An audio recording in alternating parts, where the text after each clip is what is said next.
माझ्या इडल्या इतक्या छान सॉफ्ट अशा झाल्या होत्या आणि इतकं मस्त झालं होतं ना सगळं की काय सांग.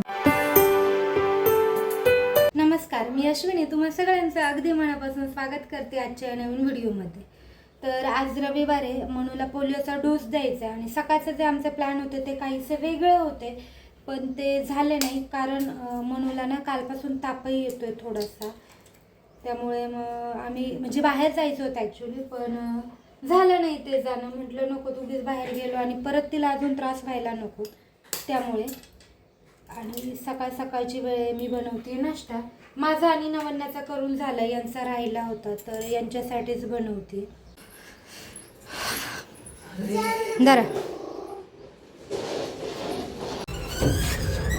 चलो आम्ही कुठे चाललोय? पोलिओचा डोस द्यायला. डोपून जिंदगी देऊ. बाय बाय करतात ना. बाय. तुला डोस करत असलाय का? खाली पप्पा असतील ना तिथं. लगेच पप्पाकडे पळायचं असतं. टोचते का काय काय माहिती.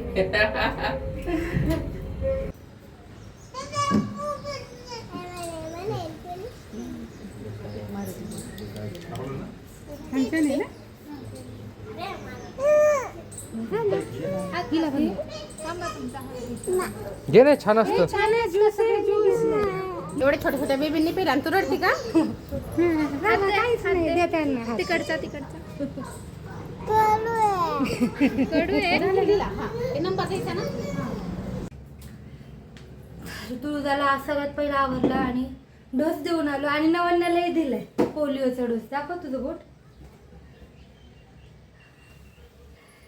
हा, तर स्वयंपाकाला लागावं लागेल. आणि पीठ बघितलं किती छान फर्मेंट झालं जिने. कधी बघितलं? हो, हे बघा ना, कसं नाही कळणार.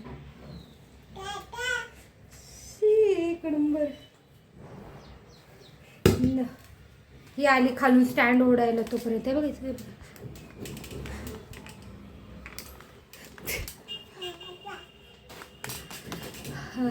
दरवेळेस ना मी काय करायचंय की जे इडलीचं पीठ आहे ना ते रात्री भिजत घालायचंय आणि सकाळी वाटायचं आणि संध्याकाळी त्याचं इडल्या बनवायचं. तर ते दिवसभर इतकं असं फर्मेंट नव्हतं जेवढं आज झालं. खूप छान फर्मेंट झाले. आता ना मी याच्या इडली करणार आहे, सांबार करणार आहे आणि दोन्ही चटण्या करणार आहे. आणि माझ्या इडल्या इतक्या छान सॉफ्ट अशा झाल्या होत्या आणि भांड्यालाही चिटकत नव्हत्या. आणि नेहमीच त्या अशा होतात कारण माझं जे प्रमाण असतं ना ते अगदी बरोबर आहे. म्हणजे मी 3 वाट्या तांदूळ किंवा इडलीचा रवा घेते आणि 1 वाटी उडीद डाळ घेते. त्याच्यात इतर जण बरेचसे आहेत ना मेथीचे दाणे वगैरे घालतात, पण मी तसं काही करत नाही. हे फक्त असंच केलं तरीही छान होतं. त्यानंतर मला बनवायची होती टमॅटोची चटणी, जी आता माझी ना खूप फेवरेट झाली. आधी काय आम्ही बनवत नव्हतो आणि बाहेरून जेव्हा इडली घेऊन यायचो त्याच्यासोबत आलं तरीही खात नव्हतो, पण सध्या ना मला खूप आवडायला लागली आणि घरी मी बनवते. ही माझी 3री वेळ आहे. मस्त बनते, अगदी सोपी. एका पॅनमध्ये थोडंसं तेल घ्यायचं, त्यात लसूण आणि ज्या आपल्या लाल मिरच्या आहेत सुक्या त्या घालून परतवून घ्यायचं. त्याच्यानंतर फुटाण्याची डाळ घालायची. हिरवी मिरची ऑप्शनल आहे, माझ्याकडे वरती 2 मला दिसल्या म्हणून मी घातल्या. त्याच्यानंतर ते परतवून घेतल्यानंतर याच्यात कांदा आणि टॅमॅटो घालायचा आणि हे सगळं फक्त मऊ होईपर्यंत छान असं परतवून घ्यायचं. हे मऊ झालं आणि थंड झालं की मिक्सरच्या भांड्यात काढून घ्यायचं. आणि हो, याच्यात आहे ना अजून एक गोष्ट टाकायची, ती सगळ्यात मेन, ती म्हणजे चिंच. आपली जी चिंच असते ना आंबट, तर ती थोडीशी यात घालून घ्यायची. त्याने याची टेस्ट अजूनच छान होते. आणि यावेळेस मी म्हणजे असं नेहमी करत नाही, पण यावेळेस मी याच्यात लाल तिखट घालणार आहे कारण माझ्या ज्या सुक्या लाल मिरच्या आहेत ना त्या फारशा तिखट नाही आहे. त्यामुळे जर तुम्हाला तिखट कमी हवं असेल तर नाही घातलं तरीही चालतं, पण ही चटणी ना थोडीशी तिखटच छान वाटते.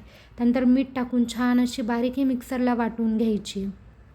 तुम्हाला हवं असेल तर तुम्ही अगदी थोडीशी याच्यात साखरही घालू शकता, पण मी ती काही घालणार नाही आहे. त्यानंतर ना सगळ्यात मेन आणि शेवटची गोष्ट म्हणजे याच्यात ना आपल्याला फोडणी द्यायची किंवा तडका द्यायचा आहे, तो कढीपत्ता आणि मोहरीचा.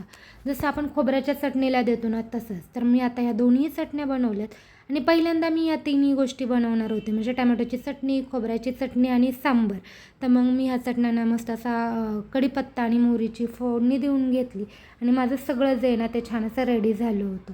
आणि मी ठरवलं होतं की आत्ता इडली करणार आणि संध्याकाळी ना मी अप्पे बनवणार आहे. म्हणजे खरं तर माझा प्लॅन इडलीच बनवायचा होता, पण हे बोलले संध्याकाळी ही इडली बनवण्यापेक्षा आहे ना संध्याकाळी उत्तप्पे बनव. म्हटलं हरकत नाही, बाकी सगळं तर बनवलेलंच, मला संध्याकाळी फक्त खोबऱ्याची चटणी आणि उत्तप्पे बनवावे लागतील. आणि मला नाही असं वेगवेगळं घेऊन खायला खरं तर आवडत नाही. मला एकाच प्लेटमध्ये मस्त अशा खाली इडली घ्यायची, त्यावर सांबार टाकायचं, त्यावर दोन्ही चटण्या टाकायच्या, तसंच फारसं आवडतं. हे मी नवन्याच्या पप्पांना आणि नवन्याला ताट बनवत होते, कारण त्यांना आज का माहिती वेगळं खायची इच्छा झाली. म्हटलं चला तुम्हाला जसं हवं तसं तुम्ही खाता आणि मला जसं हवं तसं मी खाते. आणि मला असं भरलेलं ताट असतं ना ते फार जास्ती आवडतं, त्यामुळे मी बहुतेक खूप वेळा असा प्रयत्न करते की माझ्या ताटातनं खूप सारे मेन्यू एक सोबत असावे. तर आज तोच माझा प्लॅन होता. आणि मी शक्यतो आमच्याकडे एक तर सांबार बनतं नाही तर चटणी बनते, कारण दोन्हीही एक सोबत खूप कमी वेळा बनतं. पण आज मी मात्र ते बनवलं होतं आणि इतकं मस्त झालं होतं ना सगळं की काय सांगू. हो हो हो आमची म्हणून आजकाल खूप बडबड करायला लागली आहे, हो ना. तर संध्याकाळचे 7 वाजत आलेत आणि मी दुपारी आज खूप छान झोप काढली, खूप छान. आणि मनूची तब्येतच ठीक नाही आहे, तिला तापच येतोय, माहीत नाही काल रात्रीपासून तिला थोडा सारखा तापच येतो. दर एक 5-6 तासाने ताप येत असतो, माहीत नाही काय झालं आहे. आणि खूप दिवसांनी झालं असं, खूप म्हणजे 4-5 महिने आहेत ना, 4 महिने म्हणायला हरकत नाही, इतके छान गेले. आणि इकडे आहेत ना नवन्याचं पप्पा बाहेर गेले होते, आले दोघं. तर ते दोघं ना काही भाज्या वगैरे आणायला गेले होते. खरं तर मलाच जायचं होतं, पण मनूची तब्येत ठीक नाही आणि उगीच तिला गाडीवर वारे लागेल म्हणून मग मी नाही गेले, हो ना. पाठवले दीदीला आणि पप्पाला. आणि भाज्या ना अगदी थोड्याच सांगितल्या होत्या, म्हटलं 1-2 दिवसांनी पुन्हा जाऊन घेता येईल, तसंही आम्ही संध्याकाळची एक चक्कर मारतो तेव्हा घेता येईल. तर म्हणून यांना फक्त बटाटे सांगितले होते, कारण घरात बटाटे काहीच नव्हते. शिमला मिरची आणि स्वीट कॉर्न जे अधूनमधून खायला बरे वाटतात ते मला सोलून ठेवावे लागते. त्याचबरोबर मी लगेच पालकही निसायला घेतले, म्हटलं स्वच्छ करून ठेवता येईल. काय होतं, अशीच जर गड्डी ठेवली ना ती तशी पूर्ण खराब होते पण केली जात नाही, कारण घाईच्या वेळेस जेव्हा ही पालक बनवायची लक्षात येते तेव्हा ती साफ केलेली नसते आणि वेळ जाईल म्हणून मग ती तशीच राहते.